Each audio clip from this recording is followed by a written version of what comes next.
Hello नमस्ते, welcome to अलीका classes. किम शब्द रूप के विषय में पढ़ते हैं। किम का अर्थ होता है कौन।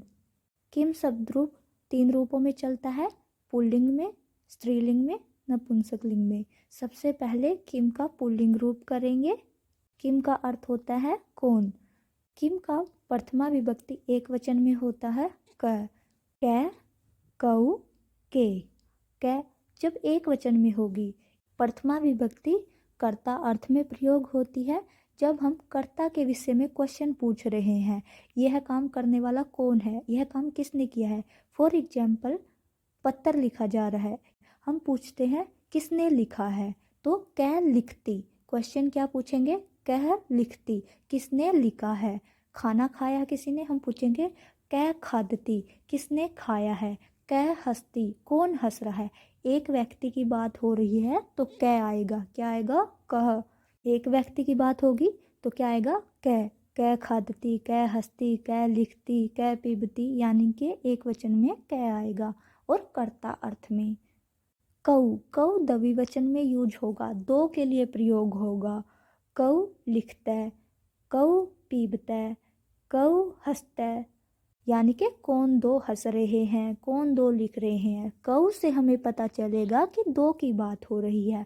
कैसे हमें पता चलेगा कि एक की बात हो रही है। वहाँ में कोई बता नहीं रहा है कि 2 हैं या 3 हैं या 1 है। इन शब्दों को देखकर हमें पता चलेगा कि द्विवचन में बात हो रही है या एक वचन में बात हो रही है। जैसे पूछा जा रहा है कौन लिख रहे हैं, अगर हमें कऊ लिखता पूछा जा रहा है तो हम समझ जाएंगे दो के विषय में पूछा जा रहा है। के लिखंती पूछा जा रहा है तो हम समझ जाएंगे कि बहुवचन में बात हो रही है। के लिखंती, के हसंती, के पिबंती, यहाँ पे के बहुवचन में आएगा। द्वितीय विभक्ति है कम, कऊ, कान।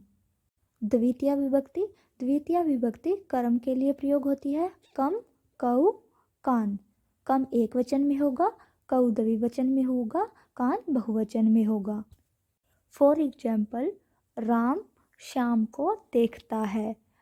राम है कम पश्यति, राम है कम पश्यति, राम है श्यामम पश्यति। राम किसको देख रहा है, यहाँ पर एक व्यक्ति को, किसको, एक व्यक्ति को देख रहा है, ये क्वेश्चन पूछ रहे हैं तो कम आएगा। कऊ पश्यते, राम है कऊ पश्यते, राम किन दो को देख रहा है, तो वहाँ पे क्या आएगा, कऊ। यानी कि ये जो कम है, कऊ है, कान है, ये हमें बताएंगे कि जो क्वेश्चन पूछा जा रहा है वो एक वचन में है, द्विवचन में, बहुवचन में। राम है कान पश्यंती, राम किन्हें देख रहा है, किन सब को देख रहा है। तृतीया विभक्ति, तृतीया विभक्ति करण कारक के लिए प्रयोग होती है। यह साधन को बताती है, जो काम किया जाता है, जो क्रिया की जाती है उसका साधन क्या है। केन, काव्यम, कई, किसके द्वारा कार्य किया गया है। बालक किसके साथ खेलता है। बालकै केन से क्रीडति, बालक किसके साथ खेलता है। यहाँ पे केन से पता चल रहा है कि एक व्यक्ति की बात हो रही है जिसके विषय में पूछ रहा है किस एक के साथ खेल रहा है। बालकः मित्रेण से क्रीडति, बालक मित्र के साथ खेल रहा है। आपको एक वचन, द्विवचन, बहुवचन इनसे पता चलेगा कि वह क्या कहना चाह रहा है। जिस विभक्ति, जिस वचन में आपको क्वेश्चन पूछा जाता है उसी विभक्ति और वचन में आपको आंसर देना होता है। जैसे कै लिखती पूछा जाएगा तो बाल कह लिखती, कै भी प्रथमा विभक्ति और एक वचन है, बाल कह भी प्रथमा विभक्ति एक वचन है। कऊ लिखता पूछा जाएगा, कऊ द्विवचन है तो आपको लिखना है बाल कऊ लिखता है, बाल का भी प्रथमा विभक्ति द्विवचन है। यानी कि आपका जो क्वेश्चन में विभक्ति और वचन होगा वही आपका आंसर में विभक्ति और वचन होगा। क्वेश्चन में आपकी द्वितीय विभक्ति है, आंसर में भी आपकी द्वितीय विभक्ति होगी। अगर क्वेश्चन में तृतीय विभक्ति है तो आपके आंसर में भी तृतीय विभक्ति होगी। जैसे केन, केन मतलब किसके द्वारा। बाणेन, बाण के द्वारा, केन में भी तृतीय विभक्ति है और एक वचन है, बाणेन में भी तृतीय विभक्ति एक वचन है। जब आप चैप्टर पढ़ोगे, क्वेश्चन आंसर करोगे, आपको ये बातें ध्यान रखनी है। वहाँ पे मैचिंग भी आती है, आपका जो विशेषण होगा, विशेष्य होगा, आपको जिस विभक्ति का विशेष्य होगा उसी का विशेषण होगा। आपको मैचिंग ध्यान से करनी है। तृतीया विभक्ति का तृतीया के साथ, द्वितीया का द्वितीया के साथ। इसलिए हम जो भी शब्द रूप पढ़ रहे हैं उनको ध्यान से पढ़ना है और ध्यान से एक एक चीज़ें आपको नोट करनी है।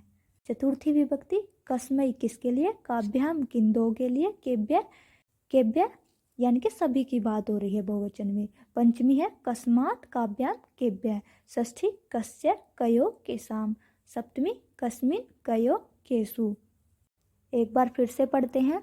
क कौ के, कम कौ कान, केन काभ्याम कई, कस्मै काभ्याम केभ्य, कस्मात् काभ्याम केभ्य, कस्य कयो केसाम, कस्मिन कयो केसु। ये जो हमने किम का शब्द रूप पढ़ा पुल्लिंग में पढ़ा, यानी कि जब पुल्लिंग में क्वेश्चन पूछा जाएगा तो ये रूप चलेगा।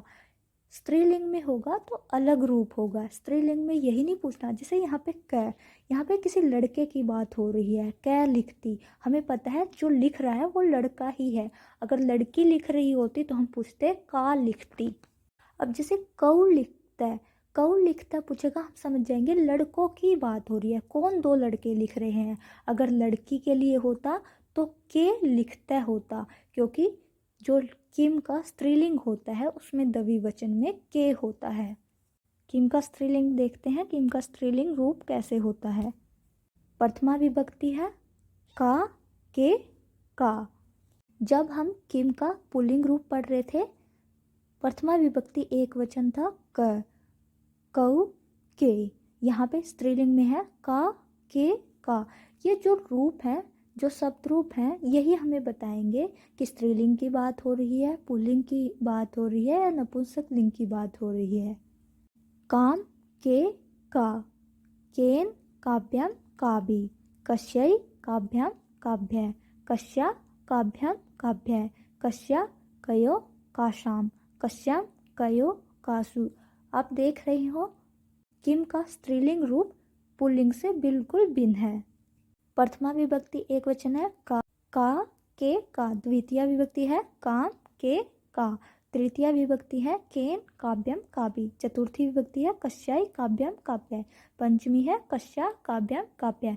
षष्ठी है कस्या कयो कासाम। सप्तमी है कस्याम कयो कासु। आपको अलग अलग उदाहरण लेके इन्हें करके देखना है और अच्छे से इन्हें याद करना है। नपुंसक लिंग देखते हैं।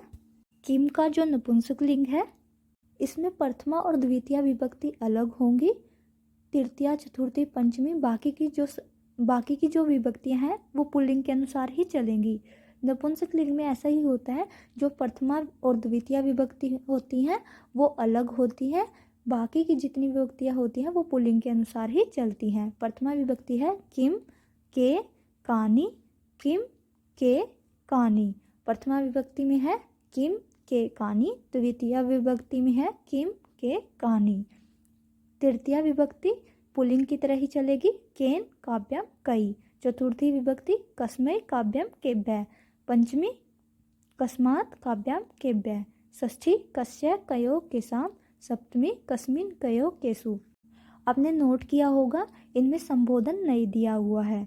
आपको ध्यान रखना है किसमें संबोधन है, किसमें नहीं है, कौन सी विभक्ति कौन से वचन में कौन सा रूप बन रहा है। एक एक चीज़ आपको ध्यान रखनी है।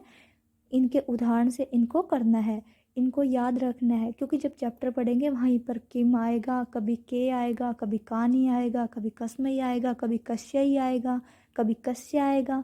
आपको ध्यान रखना है कि कौन सी विभक्ति में कौन सी वचन में बात चल रही है, क्योंकि वहाँ पे फिर उसी अनुसार आंसर करना है। इस क्लास में इतना ही।